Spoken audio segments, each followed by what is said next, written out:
Hi, my name is Alex. Today, I want to share a story with you that I never thought I would live through. It's a story about betrayal that changed my life forever. My wife cheated on me, and not just with anyone, but with my boss. But what happened after that, what happened to his company, is something you wouldn't even guess. It was so shocking that even I couldn't have predicted it. I always thought I knew her better than anyone else. She wasn't just my wife. She was my best friend. We went through everything together: joy, hardships, victories, and defeats.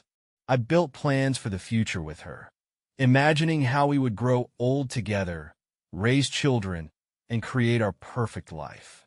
She always said she was proud of me, of my work, my achievements, how I steadily climbed the career ladder.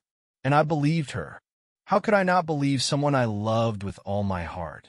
But life has a strange way of showing you that even the closest people can wear masks. It all started with small changes that I didn't notice at first. She started coming home later than usual. Her phone, which used to be left lying around, was now always by her side, often on silent mode. I attributed it to stress and work issues because, after all, who doesn't go through tough periods in life? But something about it still fell off. And then one day, when I accidentally saw a message on her phone, my heart stopped. The name was familiar to me. My boss, the person on whom my job, my career, and my reputation depended. At first, I tried to make excuses. Maybe it's just work-related. Maybe it's something innocent. But deep down, I already knew that wasn't the case. You can't imagine how painful it was when I opened those messages. And that was only the beginning. What followed, their meetings, her lies, and finally, my decision to change everything, not only affected me, but also him and his company. This story has many twists you wouldn't anticipate. Stay with me, and I'll show you how betrayal, which seems like the end, can actually be the beginning of something new. We met almost by chance, though now I think it was fate. It was an evening when I was coming back from work after an extraordinarily hard day. I decided to stop by a small cafe near the office to unwind and relax. And there she was. She was sitting by the window, reading a book and drinking a latte. Her laughter rang through the room as she spoke to the barista, and I couldn't take my eyes off her. She radiated something special, warmth and confidence that were palpable even from a distance. I mustered my courage and approached her. "What are you reading?" I asked, trying to sound calm, even though my heart was pounding. She looked up, smiled, and showed me the cover of her book. It was a classic novel I had read in my youth. We started talking, and time flew by unnoticed. At that moment, I knew this meeting wasn't a coincidence. Our relationship developed quickly, yet everything felt natural. She was the person who always knew the right words to say when I needed them most. I remember how, during the toughest periods of my career when I doubted myself, she was there. She'd say, "You can do it. I believe in you more than you believe in yourself." It wasn't just support. It was the foundation of our bond. She made me feel like I could achieve anything I set my mind to. We shared everything. She told me about her dreams, about how she wanted to open her own small business, and I always supported her. And she was my best listener when I talked about my career ambitions. "You deserve that promotion. You work harder than anyone, and that can't go unnoticed," she'd say whenever I doubted whether I'd earned the recognition I was striving for. She even offered to help when she saw me working late into the night. She'd make me coffee, bring snacks, and joke that I should share my bonuses with her. Our life was filled with simple, yet incredibly meaningful moments. Evening walks in the park, Sunday breakfasts where we laughed at funny headlines in the newspaper. We had our traditions that made our relationship special. For example, every Friday, we'd have a movie night where each of us chose a film the other had to watch. She always laughed when I insisted on action movies, and I endured her romantic comedies, though secretly, I didn't mind them. I remember one time she did something special for me. It was my birthday, and I came home exhausted after a long workday. She had decorated the entire room with balloons and organized a small party just for the two of us. "You deserve a break," she said, hugging me. It was so simple yet so touching. At that moment, I thought I was luckier than I deserved. She was always a part of my success. When I got a promotion, she was the first to celebrate it with me. She said she was proud of me, that I inspired her to be the best version of herself. And I believed her. I truly thought she was the person who would always be by my side. But as it turned out, even the brightest memories can suddenly become overshadowed. The moments that once seemed like a strong foundation began to crumble like sand. And that's what made her betrayal so painful. The person I considered my greatest support became the one who caused me the deepest pain. I didn't even notice when it all began. It wasn't sudden, not like a bolt of lightning in a clear sky. It was small changes, barely noticeable details that initially didn't raise any suspicions. She started staying late at work. At first, the explanations seemed ordinary.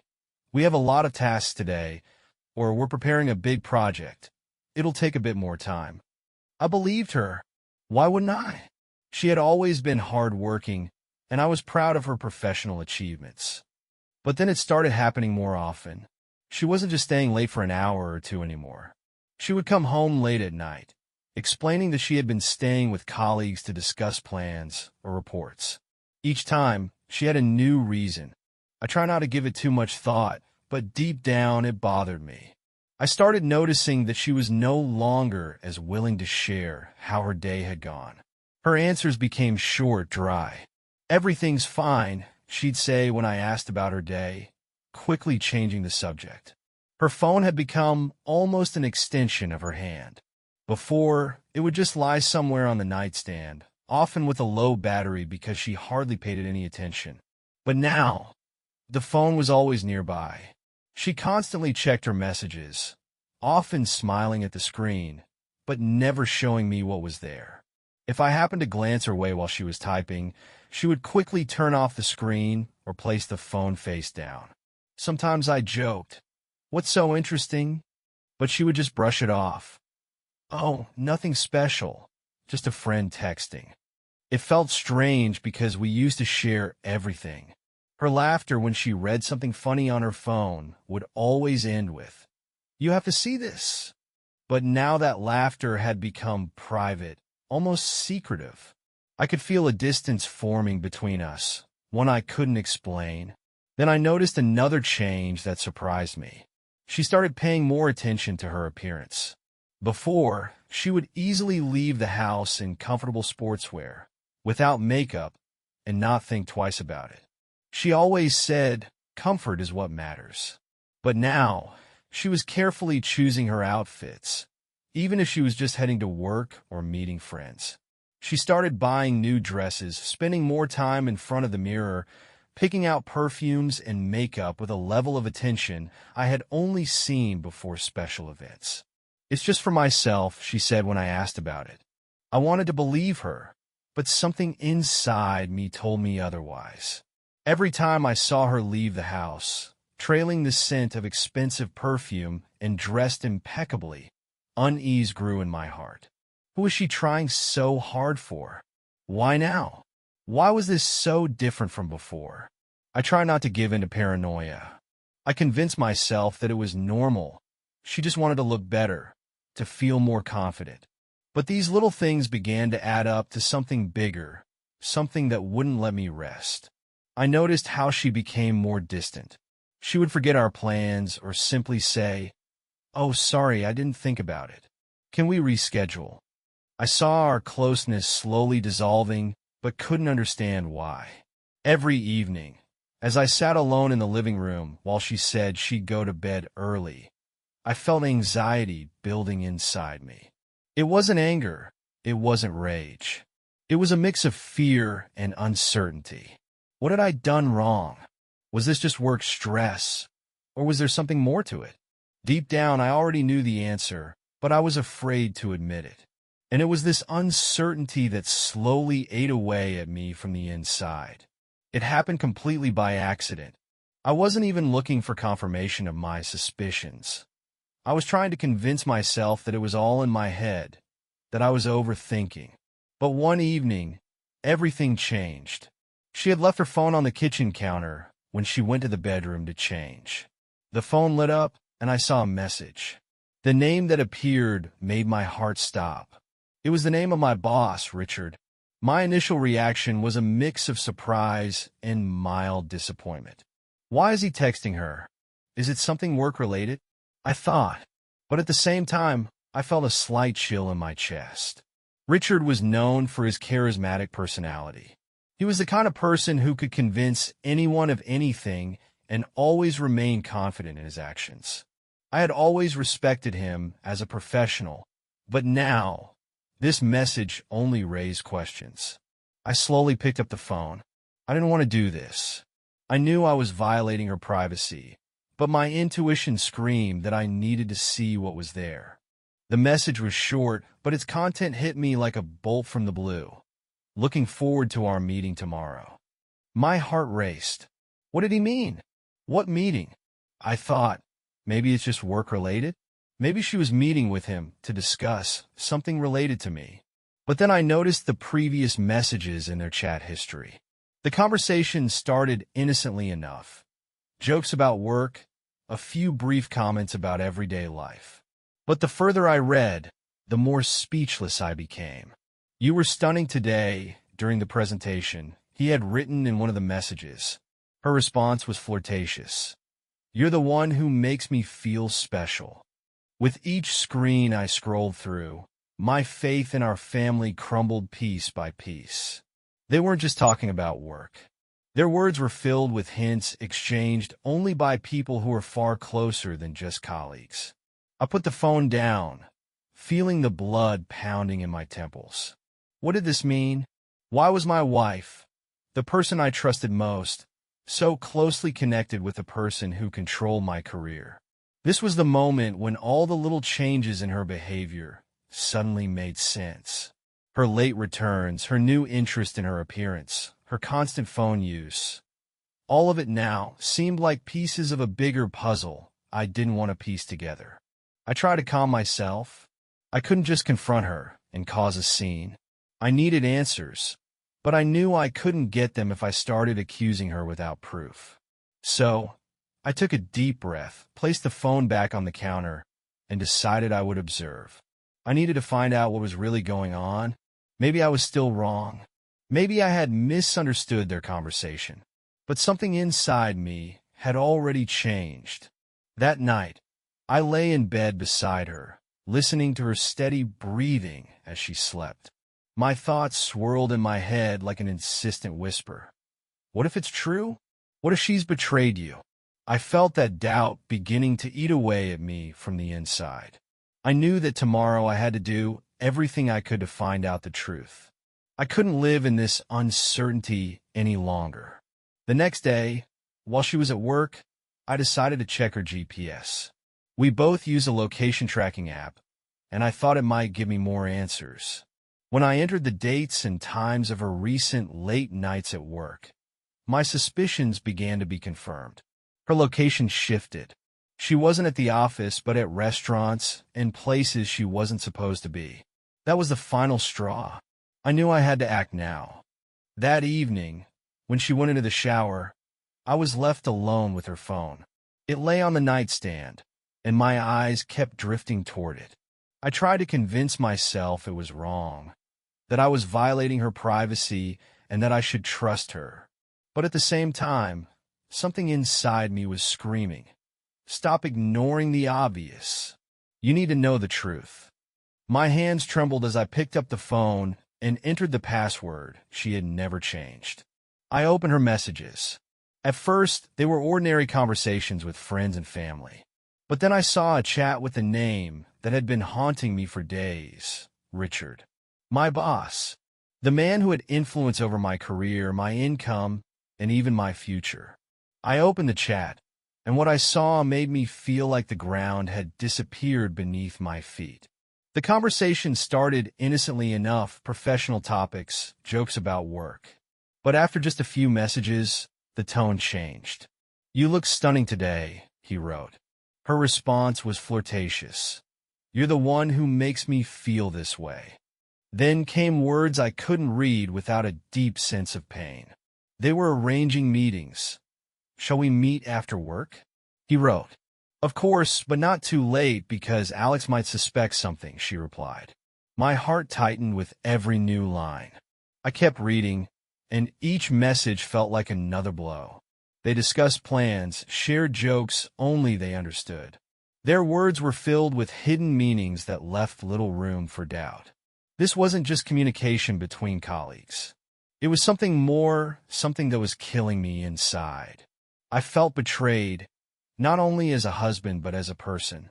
She wasn't just deceiving me. She was doing it with someone who held power over me. I put the phone back and tried to calm down. I couldn't act impulsively, no matter how much I wanted to. I wanted to burst into the bathroom and tell her everything I'd found. But that wouldn't solve anything. She would start making excuses, lying, manipulating, just like before. No, I needed to be cautious. I decided to gather more evidence. If she wanted to play this game, I would collect all the cards to have the absolute truth. The next day, I decided to use the GPS app we both had installed for convenience. I entered the dates and times of her recent late nights at work. The results were damning. She wasn't at the office. Her phone showed locations at restaurants, hotels, places she definitely wasn't supposed to be. And when I cross-checked these locations with their messages from those dates, everything matched. They weren't just meeting. They were planning it carefully to ensure I wouldn't suspect anything. I sat at the desk, staring at my computer screen, feeling a mix of emotions: anger, pain, disappointment. But the overwhelming thought consuming me was, how could she do this to me? We were a team. We shared everything. And now I was finding out she had used that closeness to hide the truth from me. But amidst this chaos of emotions, I realized one thing. I couldn't let this break me. I couldn't act impulsively and destroy everything in a fit of rage. I needed to plan my next step. She thought she was in control of the situation. She thought I wouldn't find out. But she was wrong. Now I was in the game, and this time I was ready. When I came home that evening, the tension in the air was palpable, even if she didn't notice it. She was in the living room, watching a show, as if nothing had happened. Her carefree demeanor was like a knife piercing my heart. I stood in the doorway, looking at her, and my thoughts were a whirlwind: anger, resentment, disappointment. But at the same time, I forced myself to stay composed. I decided that this time, I would get the truth no matter how much it hurt.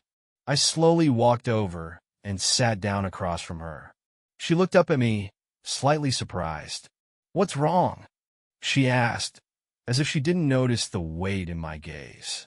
Her voice was calm, but I could sense something else underneath it: unease or perhaps fear. I took a deep breath and looked her straight in the eyes. "I know about you and Richard," I said quietly but firmly. Her face froze. "What are you talking about?" she replied, trying to look confused. Her voice was neutral, but her eyes betrayed panic. She averted her gaze, as if trying to avoid mine. I stayed calm, though inside, emotions were raging. "You have no reason to deny it. I know about your meetings. I know about your messages. You know I wouldn't say this if I didn't have proof." Her lips tightened, as if she was trying to find an answer but couldn't. She quietly whispered, "That's not true."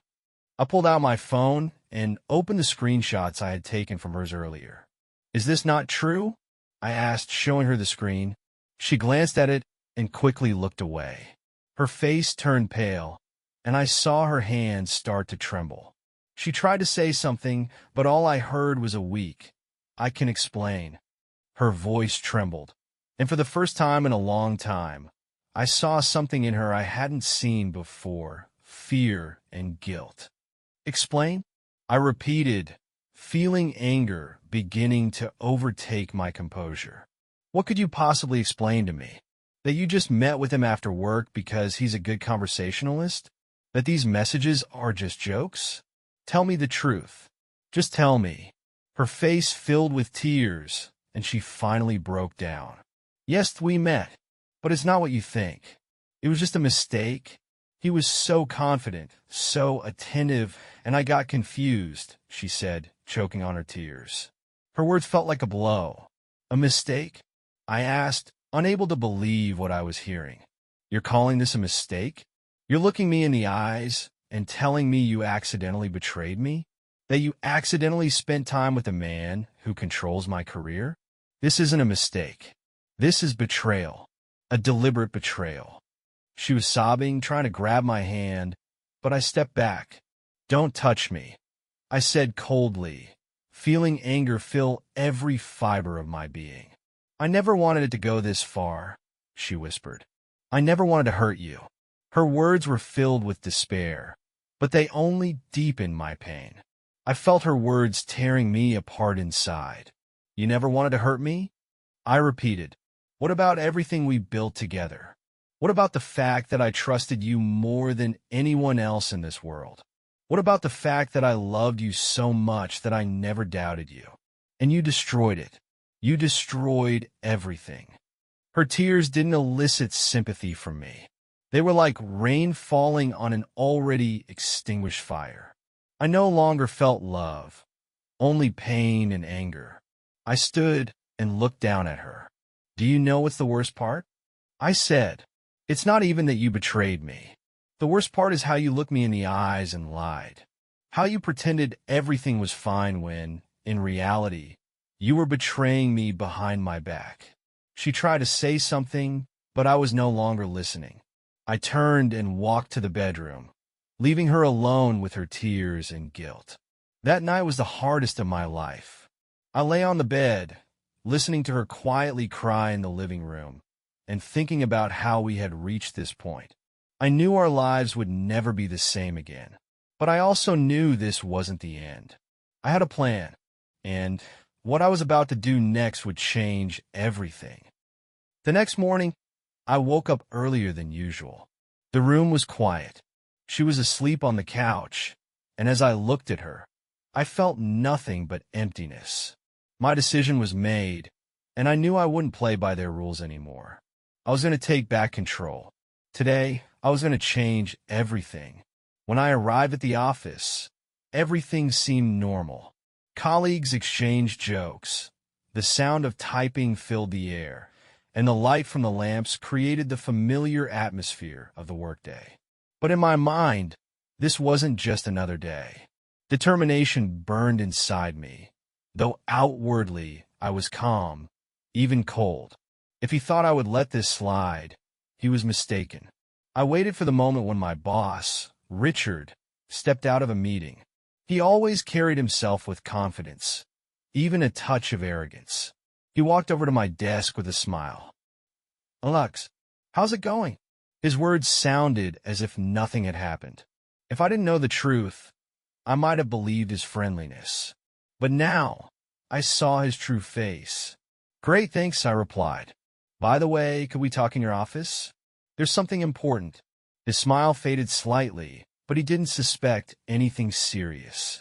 Of course, come on in, he said, nodding toward his office. Once inside, I closed the door and calmly sat across from him. Richard raised an eyebrow, watching me closely. So, what's going on?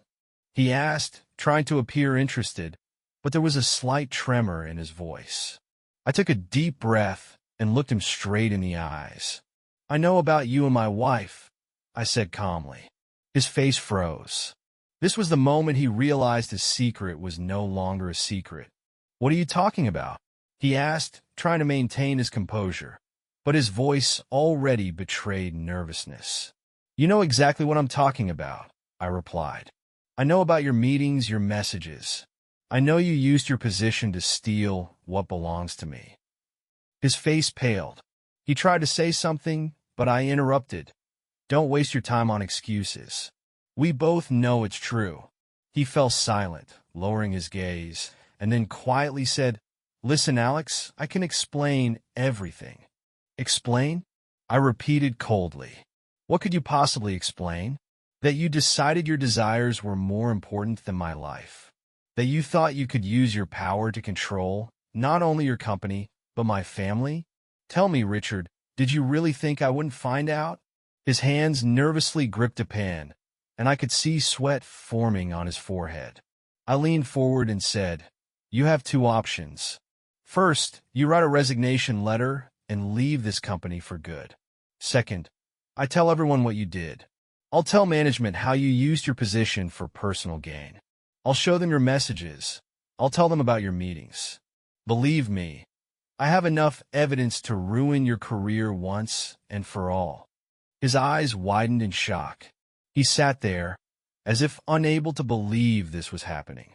"You can't do this," he said, trying to sound confident. But his voice was weak. "Oh, I can," I replied. "And I will, if you don't make the right choice. You thought you could manipulate me? Let's see who's really in control now." He remained silent, lowering his head. This was the moment he realized he had lost. After a few minutes, he raised his head and quietly said, "Fine. I'll resign." His voice was broken, and I could see that he realized he had lost everything he had worked for over the years. I stood up, squared my shoulders, and said, "Richard, I'm giving you a chance to leave with dignity. Don't make me change my mind." He nodded silently, and I left his office, leaving him alone with his defeat. That moment was a turning point for me. I realized that despite everything that had happened, I could take back control of my life. And this time, I wouldn't allow anyone to use me or betray my trust. After Richard submitted his resignation, office life began to change. He tried to leave the company quietly, without offering too many explanations, but I could see his confidence crumbling before my eyes. People around the office suspected something had happened, but no one knew exactly why a manager, whom many viewed as untouchable, had suddenly decided to leave. It was my small victory, and it gave me my first sense of control in weeks. A week later, I was called into the CEO's office. I thought it was just a routine discussion about current projects, but when I entered, I was given unexpected news. "Alex, we'd like to offer you a promotion. You've proven your efficiency, and now that Richard has left, we need someone to fill his position. We believe you're the perfect fit for this role." I couldn't believe my ears. After everything that had happened, I finally received the recognition I had been waiting for so long. This was the moment I realized that even in the darkest times, there's always a chance to start anew. But at home, everything was different. My wife, who had avoided me just days before, now started trying to win me back. She tried to talk to me, made gestures that would have touched me in the past. She prepared my favorite dinner, left apology notes, and even wrote long messages explaining that her betrayal was a moment of weakness. But these attempts only deepened my pain. Every word reminded me of the betrayal, of how she had destroyed what we had built over the years. One evening, she approached me while I was sitting in the living room. Her eyes were swollen from crying, and I could see she had prepared for this conversation. "Alex," she began, "I know I made a mistake, but we can fix this. I love you. I want us to start over." Her voice was full of desperation, but I couldn't find sympathy within myself. I looked at her and replied, "You made your choice, and now I'm making mine." Her face froze, and I could see her realizing there was no way back. "I can't forget what happened," I continued. "You didn't just betray me. You betrayed our trust, our life, our shared dreams. I don't want to build a future on the ruins of what you destroyed." She began to cry, but this time her tears elicited no reaction from me. I had already made my decision. This was the end. The next day, I asked her to pack her things. I explained that we couldn't be together anymore and that I wanted to start a new chapter in my life without her. At first, she tried to argue, but then she realized it was pointless. She left, leaving behind an empty apartment, but at the same time, it was the first day I felt true relief. I started a new life. My promotion not only brought new responsibilities, but also a new sense of confidence in myself. I immersed myself in work, started engaging more with colleagues I had previously avoided because of my introversion. On weekends, I began doing things I had never had time for before: hiking, working out, even signing up for courses I had long wanted to take. I realized that life doesn't end with one person, no matter how important they might seem. This experience became a major life lesson for me. I learned that no matter how much you trust people, they can betray you. But most importantly, I learned that even after the greatest disappointment, there's always a chance to start from scratch. Sometimes, the destruction of the old makes way for building something new and better. Now I look forward. My past has left scars, but they only remind me of what I've been through. I've become stronger, and I'm ready for new challenges. Because, in the end, only you can decide what your future will look like. After all the trials I've endured, I realized one important thing. Even the darkest moments can mark the beginning of something new. I no longer felt the pain of betrayal or disappointment. Instead, I saw before me a blank slate, one on which I could write my new story. This wasn't the end, but an opportunity to start fresh and become the best version of myself. My first decision was simple but crucial. I started taking better care of myself. I signed up for a gym, and each workout became not only physical labor, but also a way to clear my mind of the past. I also returned to hobbies I had once put on hold due to work and family obligations. I started painting, reading books I'd long wanted to read, and even tried cooking, which surprisingly became a source of joy and peace. At work, everything was going great. My promotion opened new opportunities, and I approached my work with renewed enthusiasm. I no longer felt the pressure or fear that someone would try to manipulate me. Instead, I focused on building a strong team that worked honestly and openly. It gave me a sense of control and pride in what I had achieved in life. This translation maintains the emotional depth and progression of the original text, providing a powerful narrative of resilience and renewal. Let me know if you'd like further edits or refinements. But the most important thing that happened to me during this time was that I began to trust people again. At first, it was difficult. I couldn't help but compare new acquaintances to those who had betrayed me. But over time, I learned to leave the past behind. I realized that not everyone is the same, and even after painful blows, you can find those who will be sincere and genuine. This was my greatest victory, reopening my heart to the world. One evening, I was sitting on a bench in the park, watching the sunset. The air was cool, and the sky was painted with shades of pink and gold. In that moment, I realized how much I had changed. I was no longer the person who feared loss and didn't know what to do next. I had become stronger, more confident, and most importantly, happier. It was a hard lesson, I thought, but it taught me that I deserve better. And now I'm ready for a new beginning. This story left scars, but they remind me of what I've been through. They became a symbol of my growth, my ability to remain strong even when everything seemed lost. Now I know that you should never give up, because even after the darkest nights, the dawn always comes. But this is my story. How would you have acted in my place? Would you have been able to let go of the past and start anew? Share your thoughts in the comments. And remember, you always deserve better. Always. Life is never simple, and sooner or later, each of us faces challenges that seem insurmountable. Betrayal is one of the most painful blows you can endure. It breaks you, makes you question everything you believed in, and leaves you feeling lost. But here's the key. Betrayal is not the end. It can be a beginning. Don't let betrayal break you. Remember that your worth is not defined by the actions of others. Their mistakes are not a reflection of you. You deserve true love, trust, and sincerity. You deserve relationships that inspire you and help you grow, not ones that drag you down. Never let anyone convince you that you're worth less than you truly are. This story was a tough lesson for me. It taught me that even after the most painful losses, you can rise again, build a new life, and find true happiness. It taught me that sometimes you have to leave behind what once meant the world to you in order to find something far better. I want to ask you, how would you have acted in my place?